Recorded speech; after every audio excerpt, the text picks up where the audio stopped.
So here's 6 workout tips to maximize your chest gain. So a little stuff for workouts that if you tweak, you're gonna see your chest grow. All right, so first, let's talk about getting your feet right. In a regular dumbbell bench press, you're gonna have your feet down on the ground. So pretend those plates aren't there. So imagine out here, I'm doing my bench. Obviously nothing wrong with that. A couple of things that happen is for a lot of folks, they're gonna overarch their low back and their chest is not gonna be in a great position to get that muscular tension. Also, a lot of folks will drive their legs to get the weight up. Now, that can be a good thing to get up more weight, but if we want more tension in the chest, actually what can help is putting the feet up on the bench. Now, before I even show this, pretend that I have dumbbells in here, right? Research shows that you get more tension in the chest doing this. But what can happen is you can feel more unstable, right, when the feet are up. So, a couple of tweaks, especially for somebody who has short legs, and/or we can bring plates up to have that elevation. And by the way, I could do a couple more plates. So now my feet are not up on the bench, but I could have them like pretty damn elevated. So imagine if I did another set of plates here, right? It puts me in a different, I can actually tuck under here, be in a different position. And I'm feeling much better. I'm actually feeling like more stretch in my chest rather than in my shoulders because it puts me in a better position. So that's a great one. Now here's another tweak. Okay, I've been doing this a lot. We'll do it up against the wall for video purposes. I'm gonna show you here on the reverse hyper is where now I'm elevating my feet and putting them on here. So imagine that this is a wall. So instead of being more unstable, keeping them on a bench, I can actually push them into something. So you can see like I'm driving in, chest is tall. Feeling some extra abs here too. That feels even better.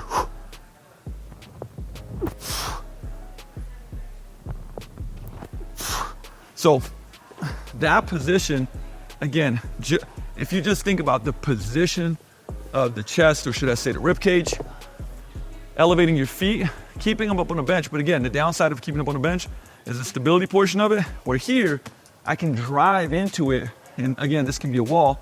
I can drive into it, create stability, put my pelvis in a good position, get more stretch in my pecs, right, and get more muscular tension. All right, so the second thing is getting your incline right. So we actually know that between 30 to 45 degrees on the bench is where we activate most of the chest. Now, again, this is not set in stone. Why? Because some people have what I call the up pump handle. Some people have like a concave chest. So it's gonna depend. But you can see, so this will be about, so this is 30.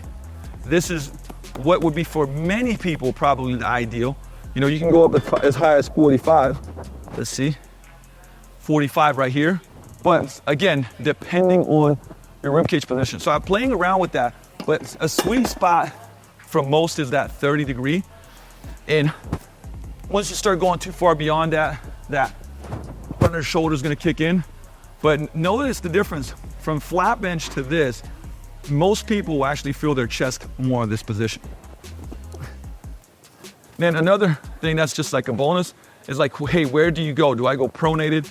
Do I go neutral grip? And I like to say, again, playing around with this.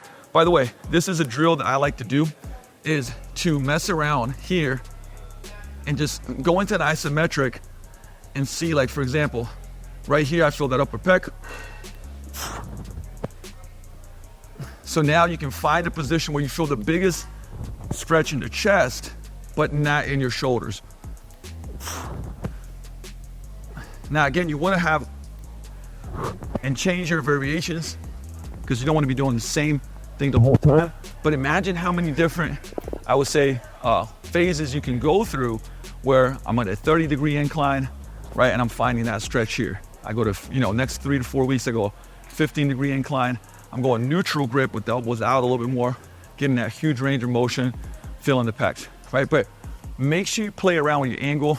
We know kind of like that 20 to 45 is going to be great for most people, but you do have to see what's best for you and feel how you see how you feel more of your chest on that one. So this is the push back, push up with the band. You guys see me do push back, push up a lot. With the band now, what's gonna happen is I'm gonna have tension the whole time, right? So if I go into a push-up position, right, and the pushback is here, and I'm gonna drive back, but then it's pulling me forward. So I'm feeling that constant tension on the chest, because I have to control that deceleration here. Make sure you're pushing in through all of the fingers, right, and the knuckles. Ooh. Spicy.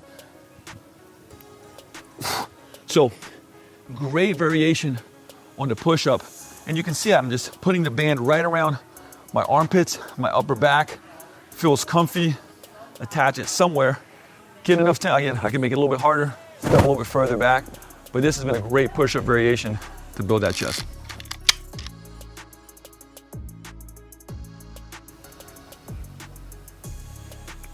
So check this out. I gotta tell you about Ketone IQ. September 2023, I went cold turkey on energy drinks. For about 17 years, all I did was drink 3 or 4 energy drinks a day, tons and tons of caffeine. And you know, being a gym owner and somebody that coaches all day, I needed to have focus and I needed to have energy. But it took a toll on my health. I had some stuff that came up, went cold turkey. And a friend of mine said, hey, try the Ketone IQ. And I was like, what are ketones gonna do for me? So he sent me a pack. I tried it, and about 20, 30 minutes later, I had great energy, focus. I was alert. It's like clean and smooth energy, but no jitters and no crashes. And that's what got me hooked, right? And for somebody that, again, has to work both on a computer and whatnot, and coach all day and get my training sessions in, like these became a new source of energy, and I absolutely love them. So check this out. If you go to ketone.com/Luka, so ketone.com/Luka, get a 6-pack for free, 30% off. And I promise you, you'll love them. Quick shot, energy, no crashes, no caffeine, no sugar. All right, check them out.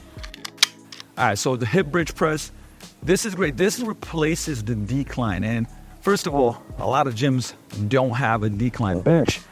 If they do, it's hard to use and do it. Sometimes you have to elevate a regular bench in the front to make it a decline. It can be a little clumsy. Well, this gives us the same positions of our rib cage, right? Also works our glutes a little bit. So from this position, imagine, like, usually I like to put a little med ball in between my knees and squeeze it to give my pelvis a good position. But I'm gonna go into my bridge position, and now I'm in that decline position. I'm squeezing my glutes by keeping my rib cage down. And now I can go through that full range of motion. And what I do a lot of times too, I'll put a blue pad on my upper back, and it'll give me a little bit more range of motion here. But basically, I just recreated that decline position that I can now put into my program, and I get a little extra juice from, again, my core, my glutes, and so on. I can load the hell out of it. Obviously, somebody probably hands some stuff off to you. But very, very good variation. Again, remember, your knees are gonna wanna fall out. I put a little med ball in between. So I'm getting some core, some adductors. I got a good pelvis position. And if you haven't done that, it's gonna be a very good switch up to add these instead of a regular dumbbell bench press variation. All right, so then we got number 5 is other floor press variations. Now the floor press variation, first of all, I love them. You know, they get kind of sometimes like talk crap about because you can't get as much range of motion, which sometimes could be the goal of it, depending on somebody's shoulders are beat up, you wanna work your triceps more. But here's the solution to this, right? Because on the floor, I can keep my knees bent. So remember what we talked about in that first tip, like keeping the knees up on the bench, creating stability. Well, we can do that on the floor press. So one of the solutions that I found to still get that extra range of motion, get a lot into the pec, is either, you can see Thompson Fat Pad, which is a great solution. But if you don't have something like that, like at the gym, regular gym, like these babies right here, you can elevate them, right? So now I can still have, so right, check this out. Like I got my good stability here, so I can put my knees almost like on the bench. But look at that stretch position now, right? So I got my stretch position. By the way, bonus point, you can see right now my neck is hanging off of this, which means I have to keep it neutral. I really like that, by the way. I'll do that often.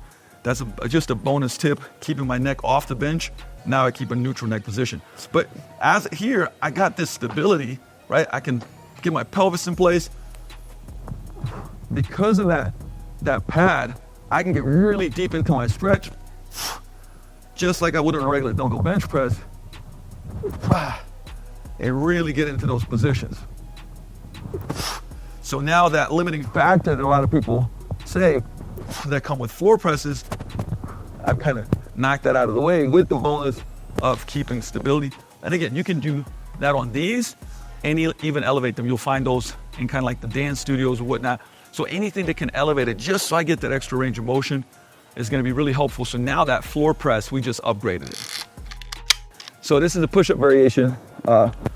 Been around for a long time, right? So it's a while since I did it, but it's like it works the inner chest. So I just started adding these in again into my program. Completely forgot about them. So the reason I'll use a dumbbell for it, because watch, like if I don't have a dumbbell and I'm trying to push the ground away, the range of motion is just really short, right? So this is a bit of a, I would say it's not a beginner exercise, right? I'm going to put my hand behind my head so that, right, as I'm pushing away, this is where I get max tension. My pec is on fire here, right? So control it down. So I want to try to keep, I would say, the kind of the elbow as vertical as possible here. Lock it out, control down. You get a bonus of having the abs come along for the ride. Man, but like 4 or 5 reps, I'm already feeling that like crazy, right? Because think about the line of tension, right? At peak, this is where we do it. And we're just not really doing that in a lot of different exercises. So I'll usually add this at the end of the workout. And it might be like that first, and then finish off with some other push-up variations. But try it again. Play around with the elevation of the dumbbell. Maybe it's a little bit smaller, depending on your, again, joint angles and everything. And just max this one out, right? Time and attention, nice and controlled. Man, I'm telling you, you're gonna get a burn with it. So look, don't throw all of this stuff in at once, but take these tips. So as you're moving to the next program, maybe take a couple of exercises, a couple of tips, and integrate them. And so change things up, because again, with training, man, just little changes, the angle on the bench, the position of your elbow, right? Adding a new exercise, more stability, like that can kind of break through plateaus and just improve. And that's the whole thing about training, right? It's improving little by little, finding little tweaks to take your game to the next level and build more muscle, right? So plug these in. By the way, if you want to look, feel, perform more like an athlete without the nagging aches and pains, make sure you follow this channel.